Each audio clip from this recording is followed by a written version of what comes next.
Hey guys, welcome back to Trekyards. I'm Captain Foley. And I'm And I'm back! back! That was perfectly in time and not even planned. And I'm That Connor wasn't even Douglas. planned. No. That's funny. Anyway, and today we're going to be talking about Hugh. Hugh's back. Back again. And it's a huge deal that Hugh is back. For the third time in 20 years. For those that don't know, he's a character that appeared in middle of TNG and then late TNG as the Borg they rescued. And the single Borg survivor of a crashed Borg scout ship. The Enterprise crew then took him on board and just like a little puppy, put him back to health. Gave him a name and then decided, should we genocide the Borg or not? And because they didn't genocide the Borg, everyone died at first contact. They almost destroyed the planet. Voyager got attacked. F72 got killed. Some pretty horrendous repercussions, but whatever. Although wouldn't have got 7 that way if they have. Yeah. Well, before you continue, though, in case anybody wants to watch these episodes, what he's talking about specifically right now is Borg. And then there's also Descent Part 1 and 2. Even though Hugh's in it, he's not in it that much. So you might want to watch those if you're interested. And we do have full reviews of those live ones, so go back and check out. But I mean, he definitely stood out in Borg. He was the Borg in Borg, and he was great. But in Descent, they gave him all of 15 lines and very little to do. So he's back! What did we think? Well, it was nice to see him back. Actually, I really enjoyed his performance in Borg, and he's still very much Hugh. He walks the same. He's a lot of little things, and I love the way they did his makeup because he had the ocular thing on. So I wonder if we're gonna get a flashback of him being deborgified and kind of starting to realize who he is, because now he's like the chief director of the Borg Zone or something. Yep. I don't know what they call it. It sounds like a dance club, but Yeah. So he's a big muckety muck higher up kind of Borg guy.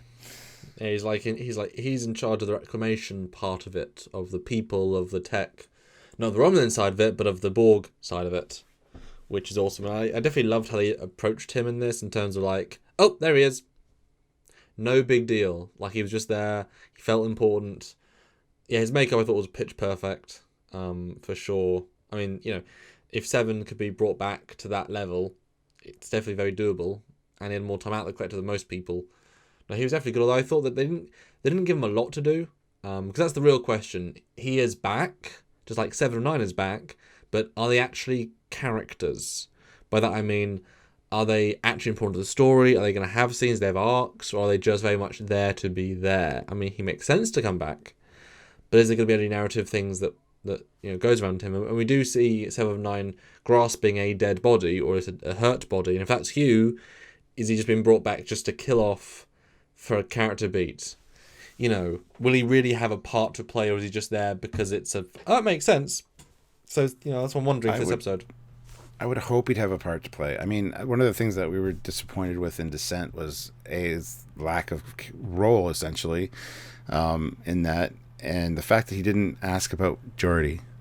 Him and Geordi became good friends to the point where he was like, I don't want to hurt Geordi, I don't want to kill Geordi. And, that was a big plot point in Borg. So I would love for him to at least once meet up with Geordi again, just to say hi. So hopefully he doesn't die before he gets that opportunity. We don't even know if LaForge is going to be in this. His name's been mentioned, but, I mean, if maybe Hugh, I don't know, joins the Captain Rios's crew and be part of season 2 maybe, and run into Geordi. I think that'd be great because they did have such a friendship. So yeah, I mean, it would make sense if this chap is in the Alpha Quadrant, he would reach out. He's his one and only friend in the world of non-assimilation. It makes sense. I mean, I also think he'd reach out to Ex-Locutus. Again, chose to had a good conversation with him. He's got some. He knows very few people.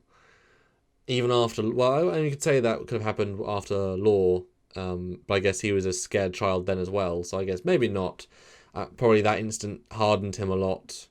And it still amazes me, having rewatched Descent Part 2, that at the end of the situation, it was their fault that Hugh became an individual, their fault they went back, and their fault they take out Law, and then they're like, right, now, good luck, But what are you gonna do? What are you gonna do, Hugh? Oh, we're gonna do this. Great, see ya.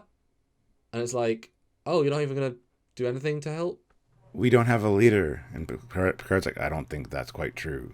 Meaning, implying that Hugh was going to be the leader of these deborgified. Well, they weren't.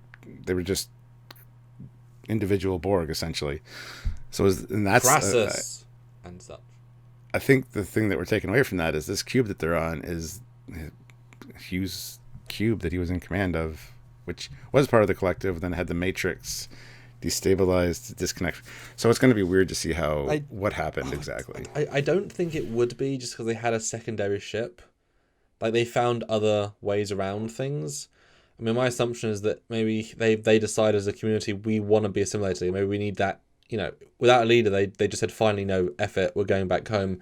Then because they were so poorly assimilated, they then corrupted that new cube. Maybe they found a cube 5 years later, whatever. Because that cube inflation will be in, I guess, Roman space for 40 years, and damn, that'd be too much, I think, but we'll have to learn that. I mean, we'll have to know all this stuff because we know that the cube was assimilating people right up until its last day. They say in the story that this Romulan lady was one of the last ones assimilated, and something happened that made the Borg ship go haywire. So that was different to the Hugh story. But I think, Don DeLuca was good. And I really hope he doesn't get killed. He's such a natural character point. He represents so many things. But often with these stories, they have the token, not a token gay or token character, but like, he's in the story. But we want to focus on our Picard Doctor Lady. We want to focus on our new Ravi. Like, these are who we want to set up for the future, and these people are really separate. Where in fact, this person is truly important to the narrative of Ex-Borg. I mean, he is the poster child and the leader. So I would hope he's in all 3 seasons. I hope he is instrumental and is given really good meaty stuff to do. Here's hoping. I kind of doubt that though. I think he is introduced just to be killed off at some point. Because could you imagine if they make the character gay like he is, and he and Crassus, after Law left, end up getting a relationship? There you go. Bring back the Crassus actor. Writes itself, Stuart. Everyone need to be paired up to find some sort of companionship and oneness. And so he has his, Because do we see Girl Borg? Don't know. I mean, we do see in this episode because there's a lady. But we don't really tend to see Girl Borg, ex-Girl Borg, except the occasional ex. But I mean, in the generality of the hundreds of people we've seen. Yeah, well, 7. I mean, but anyway, she makes up for it. Yeah. So it'll be interesting to see how this plays out. I did like seeing him back though, and I love that his entrance was no big deal. It was just like, hey, Dr. Soji, how's it going? Or Dr. Asha, sorry. And yeah, he basically said that the Romulans are keeping the Borg as, what did he say? Warehousing them and using their technology. It was not a, hey, here's Hugh moment. It was a, oh, yeah, it's just another. He's a good actor, and I'm looking forward to him not dying and maybe being in the whole season. That's all I asked for. Pretty much. But yes, guys, if you want to keep us going for another whole season, then support us on Patreon if you can. Each and every month, a little bit goes a very long way. YouTube is a fickle mistress, and whereas we put out these videos for you guys, they don't often offer really any return, and when 2 of us have got to pay rent or a mortgage and rent, takes quite a lot. So if you can share these videos and get more views, or do the Patreon, or join our lives, which we love because we have 2, 3, 4, 5, 600 people every time talking to us. We talk to them, and every single secret we read out as a direct discussion. And for $2 you can have your point said on Picard episode whatever, and that might lead to a 5-minute discussion with us and the chat. So you have a lot of power with those, and you get to support us at the same time. It's a truly win-win. So if you can support, please do. But if you can't, Stuart, what are the free ways? Because, there are every way. Yeah. Well, you can share the videos around. You can tell other people about Trekyards. You can click that like button. Just the thumbs up is a big deal. Make sure you subscribe to the channel and click the notification icon so you get notified when we upload our lives and our regular uploads, because there's a lot of content. And being part of the community is important. So that's the free way to do it. Or just comment down below. What did you think about seeing Hugh back? What are your predictions for his character? We love reading all that kind of stuff. So interact with us and share us around. It's a great way to help. Anyway, Yeah. Until next time, guys. I'm Captain Foley. And Commander Hangs. Bye, guys. See ya.